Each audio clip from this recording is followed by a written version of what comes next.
I mean, obviously, you know, the right thing to do is say, hey, sir, I don't think we have the authority to do this. Could you reconsider that order? Where do we get the authority to do that?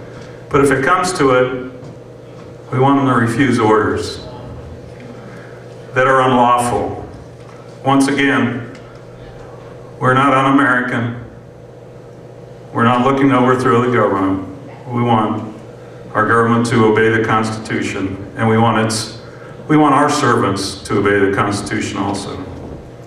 So we'd like to inspire them to honor their oath, stand with the Constitution, and stand with the government, the true government. And that's you and me, the American people.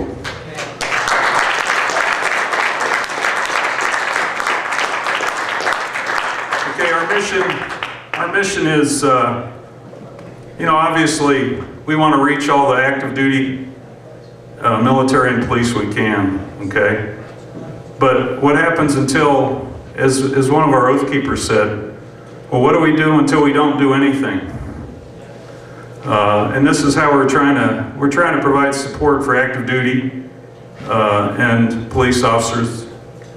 Now this is the goal. We're not there yet. I don't want to mislead you, but what we'd like to be doing is providing legal services for anybody that needs them because they refuse a lawful order, or excuse me, refuse an unlawful order. We want to be able to provide them some family support so they know that they're not alone. Community involvement. This isn't an official part of our program, but we all know we can change our government, but we're going to need to do it starting in our communities. So we're asking people to be more involved. One of the things we'd like to start doing is teaching the Constitution. And I want to talk to Ken about that, if he's still here. And lastly, I said we're nonpartisan, but that doesn't mean we don't get to vote. You know, we want to support candidates at all levels, from city council on up, who demonstrate fidelity to the Constitution. As Dr. Todd said, or implied, they must walk the constitutional walk. It's easy to talk, but they have to vote. They have to show a history of supporting the Constitution. Okay,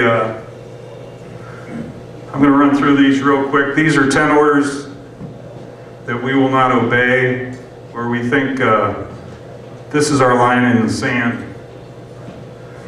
We will not obey orders to disarm the American people. We will not disobey orders.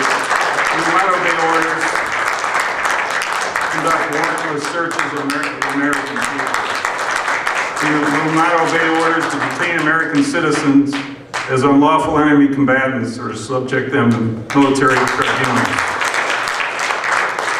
We will not obey orders to impose martial law or a state of emergency on any state. We will not obey orders to invade and subjugate any state that asserts its sovereignty. We will not obey any orders to blockade American cities, thus turning them into giant concentration camps. People seem to think that is a little extreme, but think back just a few years that happened in America. We will not obey any order to force American citizens in any form of detention camp under any pretext. We will not obey orders to assist or support the use of any foreign troops on U.S. soil against the American people to keep the peace or to maintain peace.